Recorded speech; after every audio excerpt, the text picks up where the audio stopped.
सबसे बड़ा क्षेत्रफल में स्टेट राजस्थान है। और राजस्थान का आप जानते हैं बॉर्डर एरिया जहाँ बालोतरा को डिस्ट्रिक्ट बनाया गया, ये बात भी आप अच्छी तरह जानते हैं कितना लंबा चौड़ा हमारा बॉर्डर है, गांव ढाणियाँ दूर दूर तक है। ऐसे में जहाँ 100 किलोमीटर से ज़्यादा दूरी हो गई, वहाँ लोगों को सुविधा देने के लिए, जनता को रिलीफ की योजनाएं, जनता जाती है कोई एसडीएम कार्यालय में, कोई कलेक्टर के पास जाता है, कोई संभागीय आयुक्त के पास, तो जब पूरा तंत्र एक जगह मिलता है कलेक्ट्री में तो उसके मन में उत्साह बढ़ता है, उसको एसपी भी मिलता है। इससे कानूनी व्यवस्था ठीक होगी, सरकार का तंत्र मजबूत होगा, आम आदमी की आंख में चमक आएगी।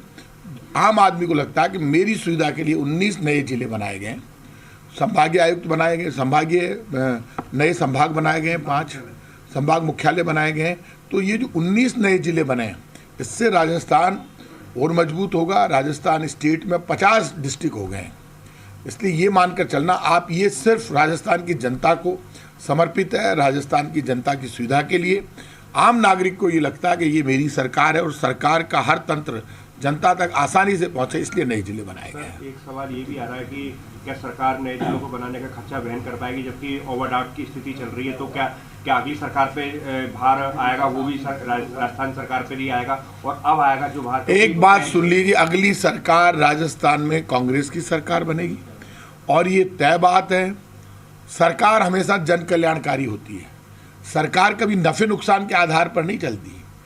ये बिजनेसमैन की दुकान नहीं है, ये जनता का संवैधानिक अधिकार है। जन कल्याण के आधार पर सरकार चलती है, नफे नुकसान के आधार पर नहीं चलती। पैसे की सब व्यवस्था होती है, सरकार की जिम्मेदारी है कि जनता की सुविधा के लिए नफे नुकसान से ऊपर उठकर जन कल्याण को आधार बनाकर सरकार आगे बढ़े। इसलिए कांग्रेस की सरकार जन कल्याण को आधार बनाकर आगे बढ़ी। लगातार मुख्यमंत्री अशोक गहलोत के सामने नए डिस्ट्रिक्ट बनाने की डिमांड उठ रही थी। लगातार पूरे राजस्थान में वो जहाँ भी जा रहे थे उन्होंने कमेटी भी बनाई, और उस कमेटी से जो उनका डिस्कस हुआ उसके बाद उनका ये फैसला सब तरफ पसंद किया जा रहा। पूरे राजस्थान से खबर आ रही है कि ये तो एक बार फिर वैसे ही छक्का मारा है मुख्यमंत्री ने, जैसे बजट के वक्त उन्होंने छक्के मारे थे। तो ये बहुत बड़ा काम उन्होंने किया, और इससे मैं आज आपको गारंटी से कह रहा हूँ, इससे आम आदमी बहुत मजबूत होगा, राजस्थान मजबूत होगा, राजस्थान की जो डेवलपमेंट है वो जनता तक पहुंच सकेगा। वित्तीय स्थिति भी अपने आप में कहीं वित्तीय स्थिति राजस्थान की कमजोर नहीं है। वित्तीय स्थिति का बहाना वो लोग करते हैं जो कामचोर होते हैं, जिनकी काम करने की भावना नहीं होती। हमारी तो काम करने की भावना, आप खुद अच्छी तरह से जानते हो कि राजस्थान की सरकार तो काम के आधार पर ही जानी जाती है। हमने 100 यूनिट तक बिजली फ्री कर दी, 25 लाख तक चिरंजीवी योजना में इलाज फ्री है। पहले लोगों के दुकान मकान बिक जाते थे, तो ऐसा कौन सा फील्ड है जहाँ पर हमने काम नहीं किया। 100 यूनिट तक बिजली फ्री कर दी। तो ऐसा थोड़ा ना 1 करोड़ लोगों को बुजुर्ग विकलांग विधवा पेंशन देते हैं। और हम, आप इस बात को भी जानते हैं कि 1000 रुपये मिनिमम पेंशन कर दी, और आज 19 जिले बना दिए। तो ये जितनी योजना है वो बड़ी आसानी से लागू होगी जब जिले ज़्यादा होंगे। तो 19 जिले, एमपी तो हमसे छोटा है क्षेत्रफल के हिसाब से, वहाँ 52 जिले हैं, हमारे यहाँ पे 50 जिले हैं। तो ये जिलों की तो घोषणा होनी थी, और ये मुख्यमंत्री का बड़ा शॉट है। लोग जो डिमांड नहीं की जिन जिलों की, वो भी जिले उन्होंने बनाए। उन्होंने भेदभाव नहीं किया। ब्यावर को जिला बनाया, ब्यावर में बीजेपी का विधायक लगातार डिमांड करे, तो यहाँ बीजेपी कांग्रेस के नाम पे राजस्थान को नहीं बांटा। राजस्थान मजबूत होना चाहिए और राजस्थान की तरक्की होनी चाहिए, राजस्थान देश में नंबर 1 बने, इसी मत को मद्देनजर रखते हुए जिले बनाए गए। राशन डीलरों के साथ आपकी मीटिंग हुई थी? राशन डीलर्स ने कल प्रदर्शन किया। राशन डीलर्स की काफ़ी डिमांड्स हम लगभग मंजूर कर चुके हैं। किन डिमांड्स पर क्या दिक्कत है, आज मौसम ख़राब हो गया, वो भी बैठकर जो राशन डीलर्स आ गए उनसे बात कर लेंगे, समस्या का समाधान करेंगे। आप ये मानकर चलिए, हमारे मन में ऐसी कोई भावना नहीं कि जो बात करें वो पूरी नहीं हो। एक सिर्फ जो मानदेय का मामला है राशन डीलर्स का, वो मानदेय का मामला फाइनेंस में गया हुआ है, तो हम अलग अलग स्टेट में दिखवा रहे हैं। मैंने तो फाइल क्लियर करके भेज दी, अब ये फाइनेंस डिपार्टमेंट करेगा। लेकिन ये तय है, मैंने इनसे कहा तुम और भी कोई शॉर्ट को फुल प्रूफ आपके पास फार्मूला है तो फार्मूला राशन डीलर्स बताएंगे, तो वो फार्मूला भी हम तो लागू कर देंगे, हमें तो कोई दिक्कत नहीं है। बातचीत तो मेरी कल भी हुई है इनसे, काफ़ी लोग मिलकर गए। आज भी ये लोग मेरे पास आए हुए, इन लोगों के फ़ोन आए थे, तो अभी यदि बातचीत हुई तो अभी बातचीत करेंगे और जल्दी इनके लगभग ऑर्डर हम जारी करेंगे। अब जैसे एक मान लीजिए उदाहरण के लिए, मैंने एक ऑर्डर जारी किया और वो मैं निकलवाऊंगा, ऑर्डर जारी करवाना मेरी ड्यूटी। हमारे राशन मान लीजिए हमने कहीं पे 500 क्विंटल राशन या 200 क्विंटल राशन छोड़ दिया, तो वो कहाँ छोड़ा हमने? राशन डीलर के दुकान पर या मकान पर। दूसरे दिन हमारा इंस्पेक्टर जाता है, तो भ्रष्टाचार भी तो खत्म होना चाहिए। और वो जाके कहता अरे भाई तेरे तो 2 क्विंटल कम है, और ये ले दुकान तेरी निलंबित। ये क्या है? हमने हमारा सरकारी गेहूं उसके घर पे छोड़ा है। आपकी जिम्मेदारी, आप उससे कहिए कि भैया ये 2 क्विंटल गेहूं कम आ रहा है, तो बताएगा सर ये ट्रांसपोर्टर कम छोड़ गया, या इस कारण से कम हो गया, उस कारण से कम हो गया, या ज़्यादा चढ़ा, उससे पूछोगे तो सही, या तुरंत ही सजा दे दोगे। ये तो पुलिस ही नहीं करती है काम। तो हमारे इंस्पेक्टर बहुत महान है, ऐसे थोड़ा ना होता है। अरे भाई अभी बटाई नहीं है, बांटने में यदि कोई चोरी कर रहा, बेईमानी कर रहा, उसके खिलाफ हम कार्रवाई करें। हम तो तुरंत तेरी उस पर अटैच कर दी, उसकी उस पर अटैच, हमारा क्या इंटरेस्ट है भैया? हमारा कोई इंटरेस्ट नहीं है। तो मैंने कहा उससे 2 क्विंटल पूरा करवा लो, यही तो करना है कि भाई 2 क्विंटल पूरा कर दिया, उसने बांट दिया, पूरा बात खत्म हुई। बाद में वो पूरा करे, वो नहीं। 17 किलो चीनी कम है, 17 किलो चीनी, 3 साल से दुकान निलंबित है। 17 किलो उतरवा में कम हो जावे, बोरिया में पुरानी चीनी की बात चल रही है, ऐसे होता है। 15 किलो गेहूं कम है, दुकान निलंबित। अरे तो 15 किलो रखवा ले यार, ये तो भूल चूक भी हो सकती है, वो तो पॉस मशीन पे आता है, इसलिए चोरी नहीं हो सकती।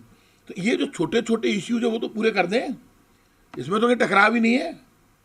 और ऐसा कोई रास्ता कर दें फुल प्रूफ। क्या होता है कि ये सुन लेना, जवाब सबको ऊपर देना है। जो आंखों के सामने मुझे दिख रहा है गलत हो रहा है, उसको तो मैं ठीक करूं, तो उसको ठीक कर देंगे हम। अधिकतर ऐसी डिमांड से जो ठीक होने वाली कर देंगे। तो कह रहे हैं कि यदि उनकी डिमांड नहीं मानी जाती है तो गेहूं वितरण और उठाव दोनों। देखो ये तो राजनीति में हर नेता कहता है, और वो इनको कहना चाहिए। मैं इनकी जो आंदोलनकारी मैं खुद रहा हूँ पहले, तो हर आदमी कहता है इनको बेवजह ज़्यादा भी नहीं बोलना चाहिए। पहली बार सरकार इनसे आगे बढ़कर बात कर रही है। इनकी एक्सपेक्टेशन क्यों बढ़ी? क्योंकि मैंने खुद इनकी मीटिंग में गया, जाकर इनकी बात सुनी, खड़े खड़े इनकी समस्याओं का समाधान कर दिया। तो बेवजह इनको जो चढ़ाते हैं ना लोग, उनसे इनको नहीं चढ़ना चाहिए। सरकार जब आगे बढ़कर दे रही था, डर तोड़ना दे रही है। आंदोलन तो आंदोलनकारी करता है, सरकार अपनी बात करती है, तो जितना कर सकते हैं उतना ही तो कर पाएंगे ना। हम मना तोड़ना कर रहे हैं। चलिए, तो इस पूरे मामले पर धर्मेंद्र राठौड़ ने क्या कुछ कहा, एक बार वो भी आपको सुनवाते हैं। बजट रिप्लाई में पुष्कर को बहुत बड़ी सौगात दी है। पुष्कर विकास प्राधिकरण बनाने की घोषणा विधानसभा के पटल पे की। पूरे पुष्करवासी, पूरे जिले के, अजमेर जिले के सभी वहाँ स्थानीय लोग इतनी बड़ी घोषणा से बहुत उत्साहित हैं। मुख्यमंत्री जी का आभार जताना चाहते हैं कि पुष्कर का अब विकास बहुत तेजी से होगा। तो मैं माननीय मुख्यमंत्री जी का बहुत ही दिल से धन्यवाद देता हूँ, आभार जताता हूँ। 17 जिले और 3 संभाग, 17 जिले और 3 संभाग, यानी अब 33 से 50 जिले हो गए और 7 संभाग से 10 संभाग हो गए। ये इतनी बड़ी घोषणा है, और घोषणा ही नहीं, केवल घोषणा ही नहीं, बल्कि 2000 करोड़ रुपए इसके लिए बजट के लिए भी दिए गए हैं। तो ये जो इतना बड़ा जो विजन है वो कांग्रेस और मुख्यमंत्री अशोक गहलोत का विजन है। पूरे प्रदेश को एक समान दृष्टि से देखते हुए प्रशासनिक तंत्र दुरुस्त करके, और जिससे जो सरकार की योजनाएं हैं, जो बजट का पैसा है, वो आम लोगों को मिले, उसका फायदा इसके लिए किया गया है। मैं माननीय मुख्यमंत्री जी को, पूरी सरकार को, मंत्री जी को, हमारे प्रदेश अध्यक्ष गोविंद सिंह जी डोटासरा को और पूरे 200 सदस्यों ने एक प्रेम के साथ मेरा समर्थन किया, ये अपने आप में बहुत बड़ा मायना रखता है। तो मैं पूरी बालोतरा नव प्रस्तावित जिले की जनता को बहुत बहुत बधाई देता हूँ कि आपने मेरे ऊपर भरोसा किया, मैंने आपकी उम्मीदों को पूरा किया। तो तमाम जगहों से इस फैसले का स्वागत जो है वो किया जा रहा है।